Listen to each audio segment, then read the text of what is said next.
Bonjour chers visionneurs YouTube.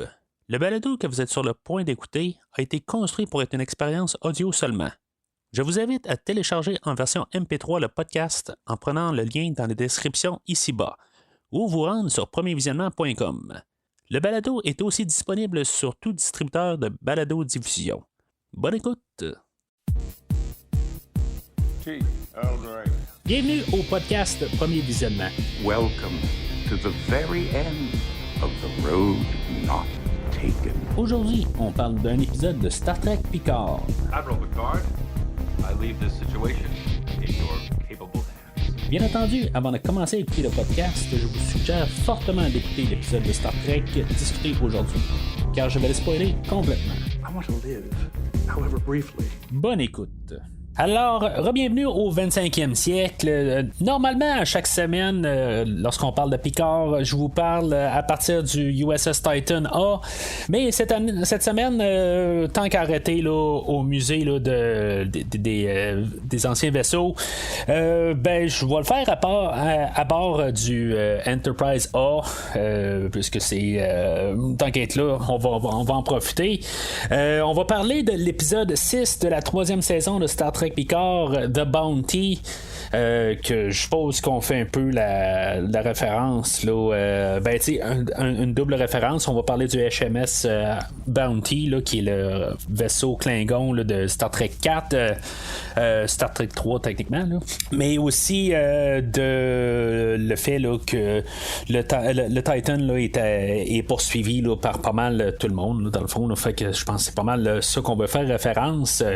Avant de commencer à parler là, de cet épisode là, qui est vraiment là, probablement beaucoup de fanservice, j'ai pas ça vraiment là, dans le côté négatif là, vraiment pas, mais c'est clair que je pense que ça va être l'épisode là, la plus nostalgique qu'on a eu là, depuis pas mal tout le retour de Star Trek là.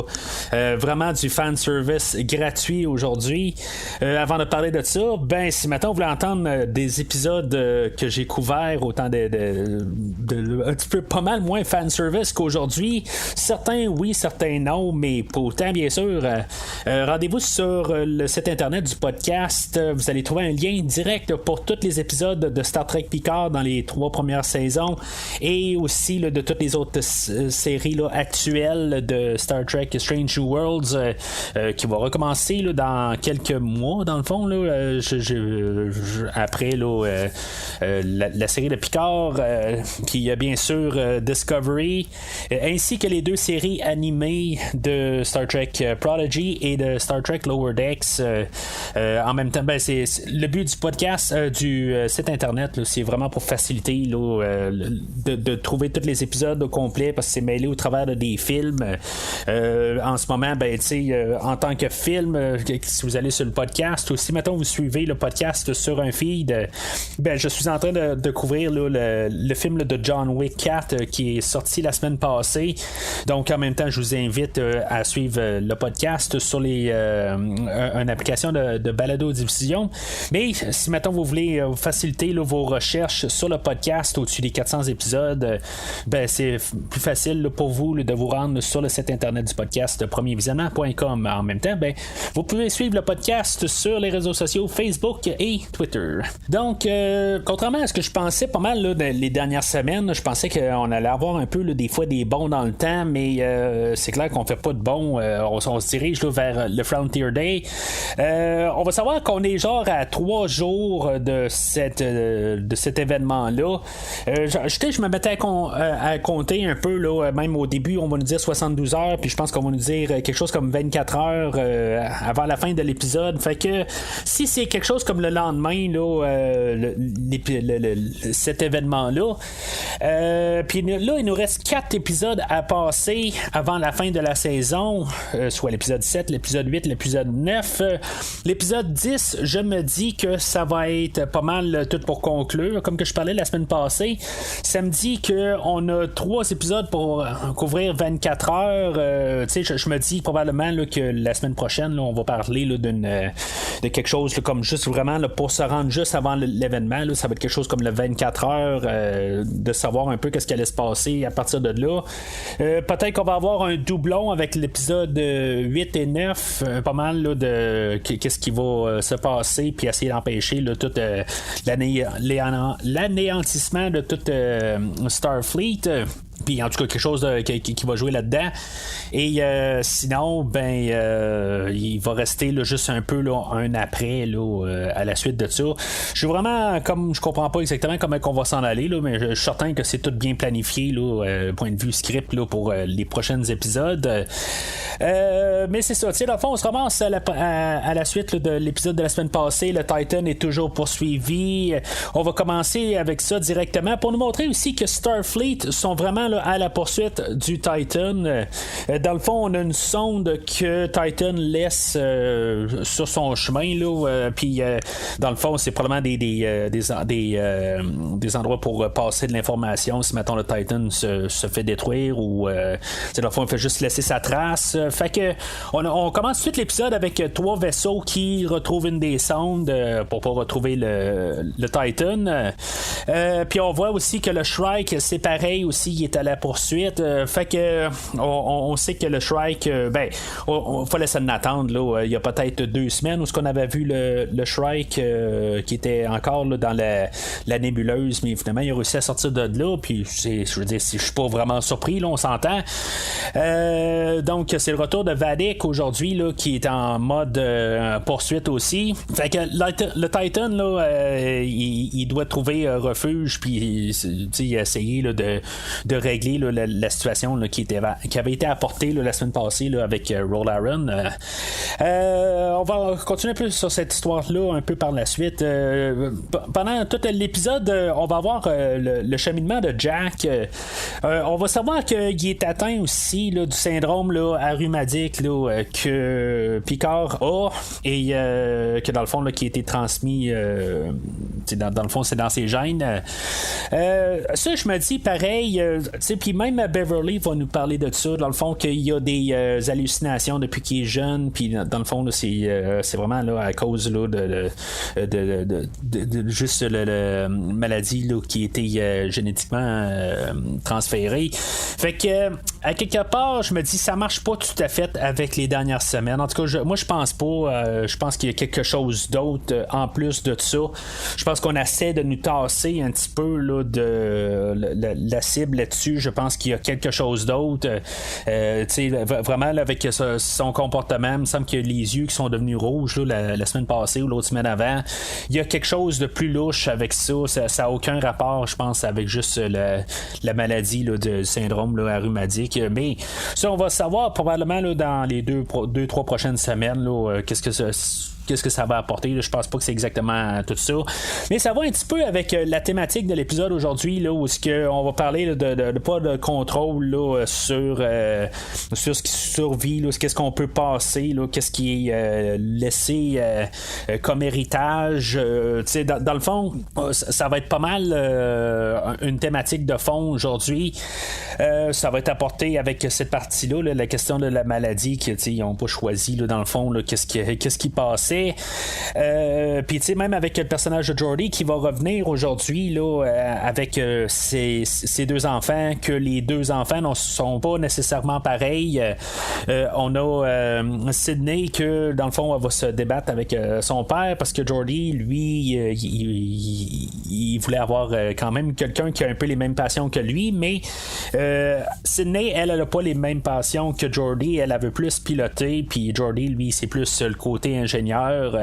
C'est juste un peu des thématiques qu'on va passer aujourd'hui. Juste un petit peu aussi pour donner quelque chose, je pense, à Geordi, parce que Geordi arrive quand même assez tard dans l'épisode aujourd'hui. On est rendu quand même au 6e épisode. Je pense qu'on l'avait revu dans Voyager, un épisode de même, là, dans un univers alternatif, si je me rappelle bien. Là, c'est vraiment loin. Là, je pense qu'il pilotait un vaisseau là, à cette époque-là. Mais c'était quelque chose d'alternatif de toute façon. Puis en même temps, peut-être cette thématique-là va être apportée là, avec la version de Data qu'on va avoir maintenant, là, où on va essayer là, de passer tout le meilleur de Data, de Lore, de Baycat, puis même de Alton Sung, puis d'essayer là, de faire le meilleur du combiné là, familial, en guillemets. Là. En tout cas, c'est une thématique là, qu'on va apporter là, sur plusieurs aspects aujourd'hui. Puis c'est ça, ben, pour continuer sur le personnage de Jack, il y a quand même là, une couple d'affaires là, qui sont avec Picard. On va commencer l'épisode pour montrer là, qu'ils sont toujours en froid, il essaie de toujours partir là, sur son chemin, puis il est toujours pas très chaud envers Picard, mais c'est sûr que plus l'épisode va avancer, ils vont s'asseoir les deux ensemble puis commencer là, à se respecter beaucoup plus. C'est sûr que Picard, lui, il a déjà fait son chemin envers lui. Il reste Jack un peu à l'accepter. Pendant l'épisode où ils vont se rendre au musée, là, ils vont regarder là, le vaisseau dont je suis à bord en ce moment, là, le Enterprise A. Puis il va quand même mentionner que c'est son vaisseau préféré. Je sais pas si on le fait quand même juste en tant que tel, juste peut-être pour faire un petit jab envers son père, c'est parce que à cause que c'est pas le D, là, pour dire que lui c'est son préféré, que c'est plus l'Enterprise A.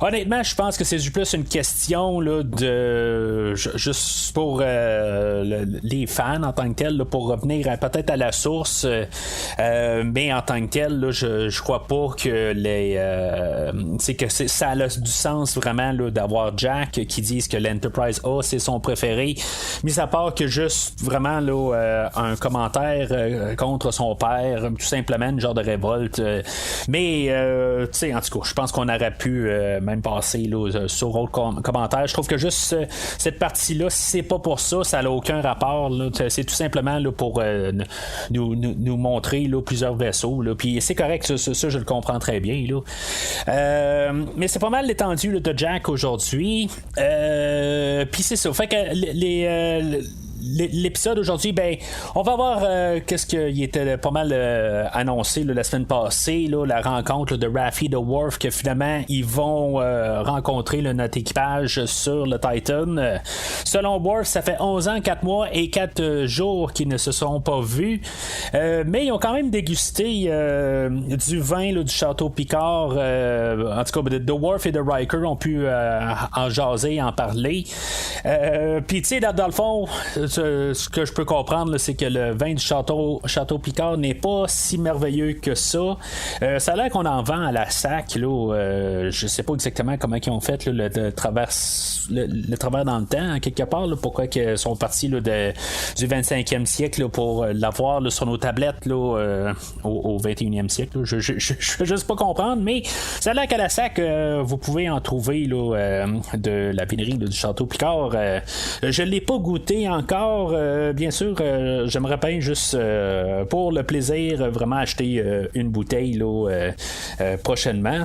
Qui sait, peut-être que d'ici la fin de l'épisode ou la série plutôt, je vais vous parler en même temps en train de discuter une couple de vin du château Picard, et peut-être que je ne serai pas dans mon état puisque ça a l'air que c'est pas très très bon, mais en tout cas on verra dans les prochaines semaines. Sinon c'est ça, on a un peu les retrouvailles de Raffi et de Seven, que dans le fond là, c'est comme un couple qui c'est dans le fond là, ambivalent là, ça marche pas tout à fait là, leur relation. Il y avait un livre, là, je pense que j'en ai parlé là, quelques fois, là, juste avant là, que la 3e saison sorte. Là, c'était plus vraiment après que la 2e saison soit sortie là, l'année passée, qui montrait un peu leur relation, mais il me semble que tout finissait bien là, dans cette histoire-là. Il faudrait peut-être que je la réécoute. Là. C'est une histoire là, qui est disponible là, juste sur Audible, où on a les deux actrices là, qui font le rôle respectif.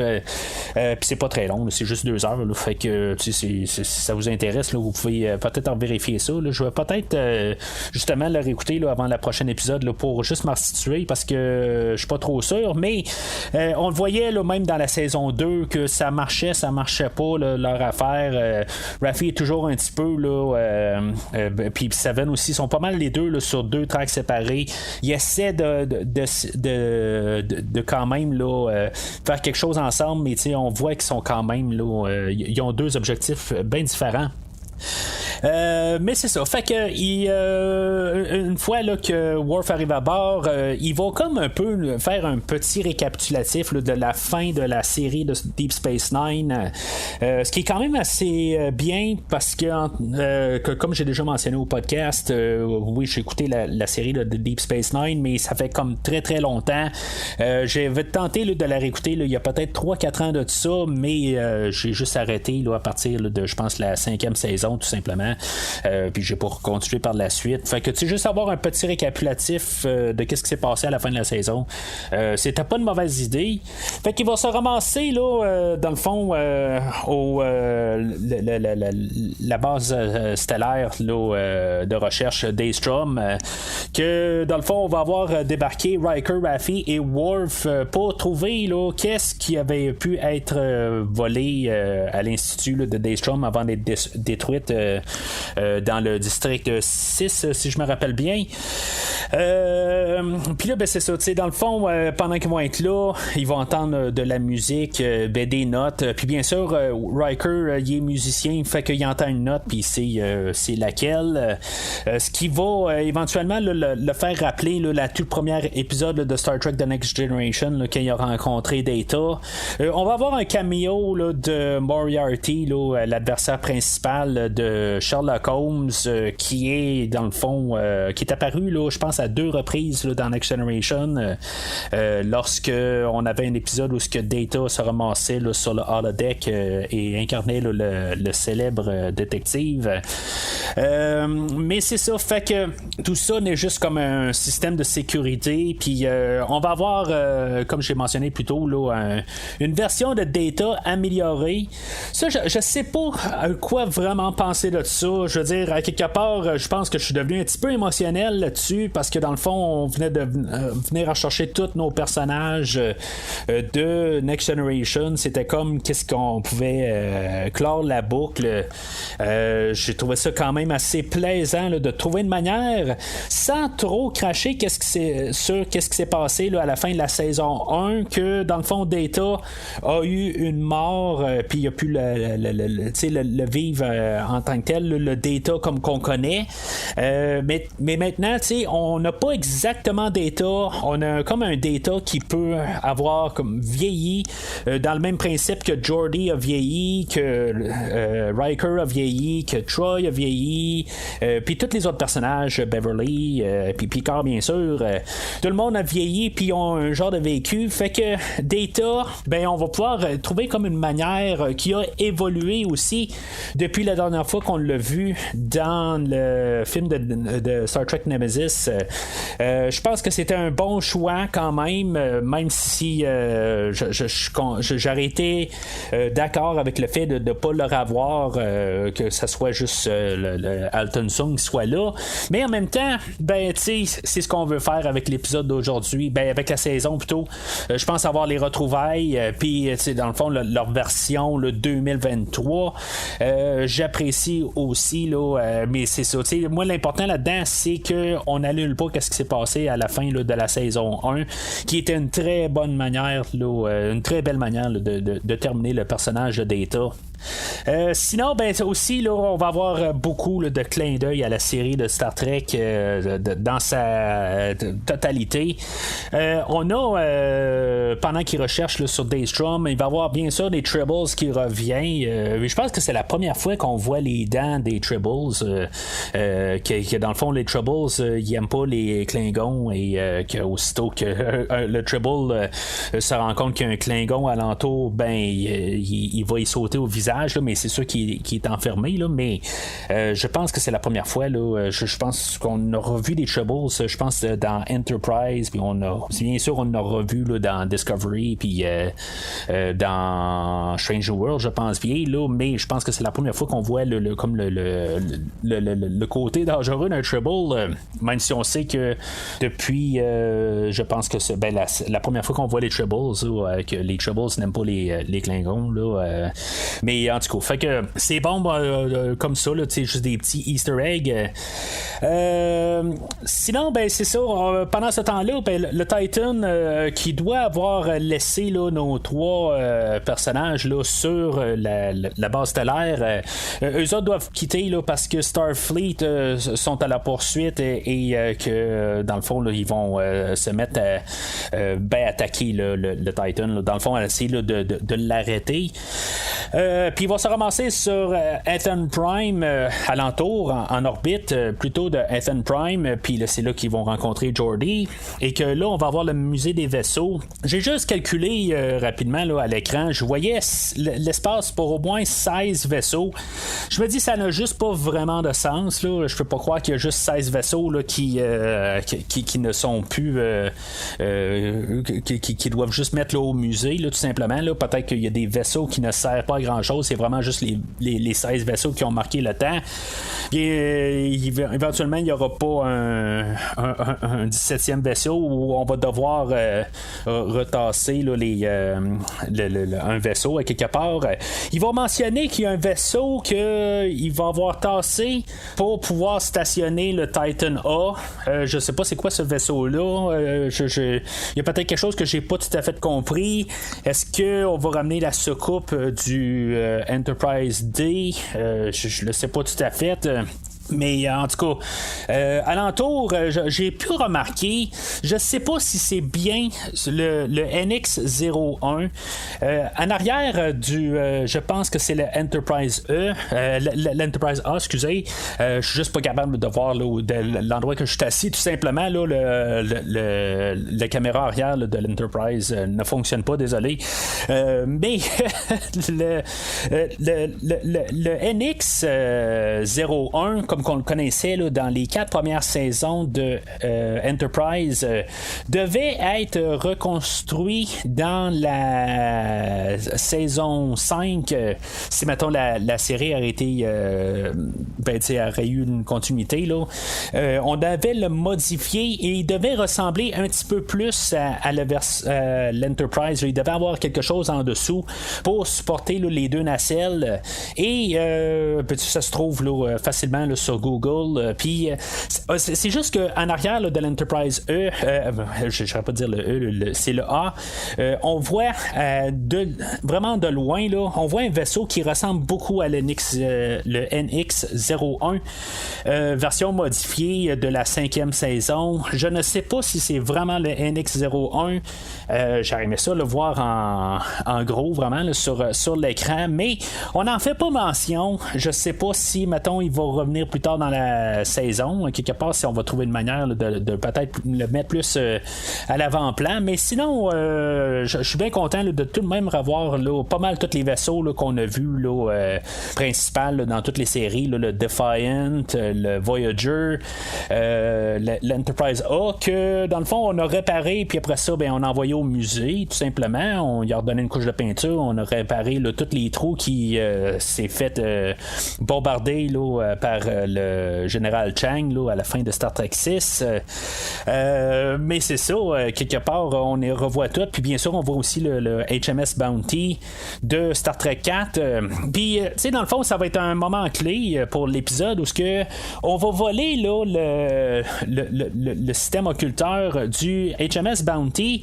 Je me suis bien calculé quand même dans Star Trek 4 versus au temps d'aujourd'hui, on parle là, d'à peu près là, plus ou moins là, 5-10 ans là, on parle d'à peu près là, 125 ans de différence dans l'espace-temps. Je me dis, peu importe, c'est une technologie là, pour pouvoir s'occulter que dans le fond Starfleet n'a pas pris. Techniquement ils l'ont pris pour le Defiant. Pourquoi que on prend pas le Defiant qui était déjà plus moderne là, qu'il y a plus quelque chose comme 20-25 ans, tandis que le HMS Bounty ben il est beaucoup plus vieux. C'est une vieille technologie que Starfleet ne trouverait pas la manière là, de réussir là, à identifier là, que quand même le Titan a un système occulteur vieux de 125 ans, je trouve pas que ça a du sens. Je veux dire, c'est vraiment trop vieux, c'est 18. Ça n'a juste pas de sens à quelque part. Là, je trouve que ça aurait été beaucoup plus facile là, de le prendre. Il y aurait eu plus de logique tout simplement là, de le prendre là, à bord du Titan. Mais en tout cas, on a choisi là, de le prendre sur le HMS Bounty, qui est encore une référence à Star Trek 4. Je sais pas exactement pourquoi qu'on a tellement là, d'obsession sur Star Trek 4. Je pense que ça reste quand même là, techniquement là, le Star Trek le plus rentable là, depuis pas mal tout le temps. Là, peut-être même ajusté là, au temps moderne là, que ça serait le plus rentable. Mais sinon en même temps, je pense que c'était pas mal aussi là, le moment où Star Trek était le plus populaire là, à cette époque-là. Star Trek 4, on avait aussi Star Trek The Next Generation qui rentrait en ondes là, pas mal dans les mêmes années. Fait que c'est bien possible là, que c'est juste pourquoi qu'on revient si souvent que ça là, à Star Trek 4. C'est le Star Trek que tout le monde connaît, que tout le monde aime, en tout cas en général, là, bien sûr. Un jour, j'en parlerai bien là, au podcast. Là. Il faudrait bien que je me commence à retourner là, à toutes les Star Trek. Là. Ça fait quand même beaucoup là, longtemps là, que j'ai pour écouter tous les films. Surtout que j'ai le 4K là, qui est rentré là, dernièrement là, pour le premier film. Là. Mais bon. Fait que on a Geordi là, bien sûr qui va se greffer là, à l'équipage aujourd'hui. Lui, c'est beaucoup une question famille que dans le fond là, dans le temps il était capable de il était seul, il n'y avait pas de famille, il était prêt là, à se mettre en arrière de Picard, mais aujourd'hui il y a une famille, il a construit là, toute sa carrière à Starfleet. C'est sûr qu'il se sent un petit peu en conflit, mais ce qu'on va comprendre là, vers la fin de l'épisode, là, je pense que ça va être sa fille Sydney un peu là, qui va avoir parlé là, à Geordi, et pas mal là, va l'avoir aidé là, à rejoindre notre équipe pour le restant de la saison. Bien sûr, on a besoin de lui pour essayer là, de faire réactiver Data. Il n'y a pas un ingénieur assez compétent à bord du Titan, faut croire, mais c'est correct là, de revoir tout notre équipage là, de Next Generation qui sont là pour le réveil de Data. Il manque Troy, bien sûr, et Riker, que Riker se fait capturer et qui est à bord là, du Shrike en terminant là, et que finalement ils ont gardé en otage Troy. On nous avait laissé un peu en début d'épisode là, en nous disant que Troy que Vadic recherchait là, n'importe quel allié de Picard au travers des années, puis qu'ils ont retrouvé Troy. Je pense qu'il aurait dû retrouver Laris. Je pense que ça aurait été quasiment le choix le plus logique avant d'aller trouver Troy.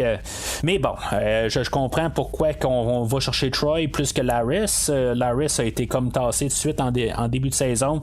Ce qui est quand même triste un peu d'un côté. Je trouve ça comme pour le personnage, on l'a construit pendant trois saisons et que même était très importante là, la dernière saison, puis que là tout d'un coup on la floche, dans le fond on n'a plus d'importance. Je comprends pour la généralité là, des fans que on va préférer Beverly et tout l'équipage du Next Generation, mais qu'est-ce qu'on a construit avec Picard depuis la première saison? De Picard bien sûr, c'est Laris, puis qu'est-ce qu'on avait fait en plus avec la saison passée, mais bon, fait que tout ça là, c'est vraiment là, juste pour nous donner là, le retour là, de Riker et de Troy. On n'a pas tout l'équipage complet, il nous manque juste eux autres pour peut-être probablement avoir une réunion là, à la fin là, de l'épisode de la semaine prochaine. Mais sinon, c'est ça, tu sais, Data, de le revoir dans le fond, là, c'est un 4-en-1. Brent Spiner, c'est le chanceux dans tout l'équipage, que lui, dans le fond, il peut jouer sur plusieurs personnages à la fois. Il va jouer le personnage d'Alton Sung, il va jouer... je pense pas qu'il a fait un rappel à B4, mais il va quand même parler comme Lore, puis dans le fond, on voit vraiment tous les différents personnages là, qui incarnaient incarné là, dans tout l'univers de Star Trek au courant là, des plus de 30 ans là, de Next Generation. Ça montre quand même là, comment que Brent Spiner, c'est un acteur là, qui est très talentueux, qui peut changer de personnage, puis on le reconnaît tout de suite que peu importe là, comment il agit. Mais c'est ça va être intéressant de le voir là, qu'est-ce qu'on va faire avec cette version-là de Data pour les prochains épisodes. Bien sûr, je suis certain qu'il reste encore quelques morceaux. Il y a une manière qu'on va rappeler là, l'Enterprise D, je suis pas mal certain, pour vraiment compléter notre équipage. Sinon, au pire, ça peut être le Enterprise E. Puis, il y a la grande rumeur là, de l'Enterprise F. En tout cas, il faut que quelque part, pourquoi que l'Enterprise E n'était pas au musée, qu'on ne l'a pas vu. En tout cas, on verra bien là, qu'est-ce qui va se passer. C'est peut-être l'Enterprise E là, qui manquait là, alentour là, du musée. Bien sûr, je suis pas mal sûr qu'on va le savoir assez rapide là, en début de l'épisode là, la semaine prochaine. Mais le t'accroche pour la semaine prochaine, c'est que le corps de Picard, c'est ça qui a été volé à l'Institut de Daystrom. Qu'est-ce qu'il y a dans le corps de Picard qui peut être si dévastateur? Qu'est-ce qu'on a fait avec? Je trouve ça vraiment intéressant, cette idée-là, que en même temps, on peut toujours dire que Picard n'est pas Picard puisqu'il est rendu une copie ou un corps qui n'est pas le Picard original, mais de ramener ça vraiment au vrai Picard, en guillemets. C'est quelque chose que je voyais pas venir, pas du tout, à part quand bien sûr que Data arrive puis qu'il dit Jean-Luc Picard puis qu'il regarde, j'ai compris tout de suite au premier coup, je me suis dit non, c'est pas un glitch. Là, je me posais des questions vraiment jusqu'à la fin de l'épisode, puis là jusqu'à temps que vraiment on aille la révélation, genre une minute plus tard là, mais tu sais, je dis mon cerveau marchait là depuis ce temps-là, puis je ne sais pas qu'est-ce qu'on va faire avec le corps de Picard en tant que tel. Est-ce que Picard va reprendre son corps d'ici la fin de la saison, qu'on ait vraiment le vrai Picard qui revienne? C'est le vrai, c'est toujours le vrai, mais vous comprenez ce que je veux dire? Tu sais, vraiment pour tout le monde reprenne leur place, leur vraie place, pour pas dire que dans le fond que le corps de Picard c'est pas le vrai Picard, mais tu sais, je vois personne dire que c'est pas le vrai Picard. Il y a personne là, qui arrive puis qui dément ça, qui dit qu'ils veulent rien savoir là, de la fin là, de la première saison de Picard. Tout le monde, je pense, l'a pas mal accepté. Je vois personne. En tout cas, manifestez-vous là, si mettons vous êtes content de tout ça dans le fond là, puis que dans le fond là, vous aimez pas là, le changement là, de Jean-Luc là, à la fin là, de la première saison, mais en tout cas, fait que ça va être à suivre là, pas mal là, dans les prochaines semaines, puis d'après moi c'est la semaine prochaine, on va savoir exactement là, qu'est-ce qui se passe avec le corps de Picard et pourquoi que il est si important là. Fait que ça va être pas mal tout pour aujourd'hui. Il y a beaucoup de questions qui sont laissées aujourd'hui là, qu'on nous introduit là-dessus, mais je pense qu'on va avoir beaucoup de réponses là, la semaine prochaine. Puis je pense que chaque semaine là, on va avoir encore là, des nouvelles surprises, des choses que je pense qu'on peut s'attendre là, vraiment beaucoup. J'espère aussi là, d'en avoir des choses inattendues encore.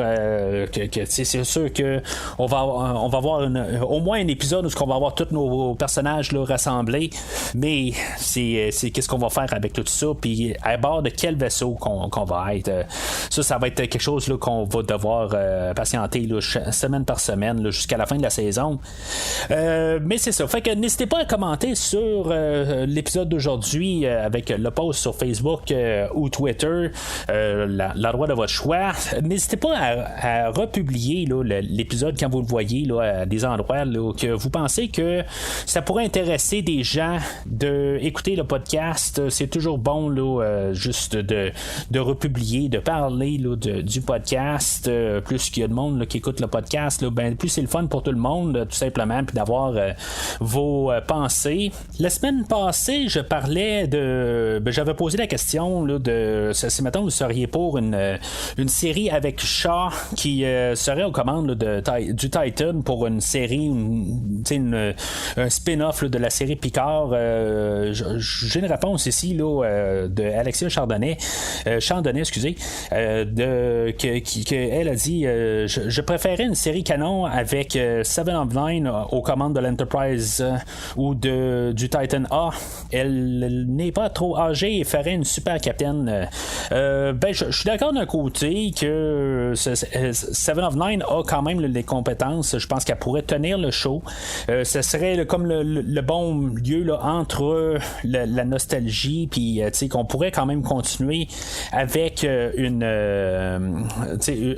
face un peu plus jeune, puis je pense qu'avec tout son cheminement elle serait quand même capable, mais je penserais pas qu'on pourrait avec l'Enterprise à cause de Strange New Worlds tout simplement, là, ça pourrait être mêlant là, pour les gens, ça serait peut-être juste trop peser sur le crayon là, sur l'Enterprise, à quelque part il faut peut-être un peu essayer là, d'ouvrir des portes. Je pense qu'on le fait bien avec l'équipage du Titan là, cette saison aussi, fait qu'on pourrait continuer avec tout l'équipage là, qu'on a eu cette saison ci, puis tout simplement continuer avec Seven of Nine comme capitaine ou comme second sur le pont là, quelque part, vous tous dépendant là, de qu'est-ce qu'on va faire avec le personnage de Shaw. Shaw aujourd'hui là, j'en ai pas parlé, c'est je pense la première fois qu'on le voit un peu s'exprimer, qu'il est un peu enthousiaste là, quand il est en face là, de Geordi, que en bout de ligne là, c'est là ce qu'il l'idolâtre. C'est quand même assez spécial, quelque chose que je m'attendais quasiment plus là, de venant de lui, que tout d'un coup il est comme content en guillemets là, de voir notre équipage de Next Generation, mais que lui il est fan de Geordi, puis c'est tout à fait correct quelque part que on met pas juste en guillemets notre amour envers Picard, des fois qu'il y a d'autres personnages là, qui ont besoin là, de support en guillemets là, tout ça là, comme qu'on a Raffi qui est comme contente là, de voir Worf, puis tout le monde a un fan là, un personnage, fait que on fait ça un peu dans un monde réel, mais en même temps c'est ça, on nous apporte là, quand même là, dans cet univers là que certaines personnes sont plus fans que d'autres pour peu importe la raison là. Fait que comme j'ai dit c'est tout pour aujourd'hui. Commentez sur Facebook et ou Twitter, mais sinon d'ici le prochain épisode, longue vie et prospérité. I am beginning to regret that I ever allowed myself to be talked into doing this. Merci d'avoir écouté cet épisode de Premier Visionnement. J'espère que vous vous êtes bien amusés. Damn Q. Je vous donne rendez-vous la semaine prochaine pour la couverture d'un autre film. The past is now. Si vous voulez entre-temps regarder le catalogue complet du podcast et télécharger des épisodes passés, rendez-vous sur premiervisionnement.com. So, how do we make this Mr. Alphabet undo what he did to us? Vous pouvez aussi suivre le podcast sur plusieurs plateformes, dont Apple Podcast, Spotify, Podbean, Google Podcast, Amazon Music et YouTube. N'hésitez pas à donner une critique de 5 étoiles sur la plateforme de votre choix. I was standing up for the Federation, for what it represents, for what it should still represent. Vous pouvez également suivre Premier Visionnement sur Facebook et Twitter pour rester informé de nouveaux épisodes. Admiral, I'm no longer in command of this ship. Premier Visionnement a besoin de votre aide pour grandir. Vous pouvez partager le podcast avec vos amis qui s'intéressent au cinéma de tout genre. And we have powerful tools, Rios. Openness, optimism, and the spirit of curiosity. En espérant vous voir au prochain épisode. Capitaine, how I missed you.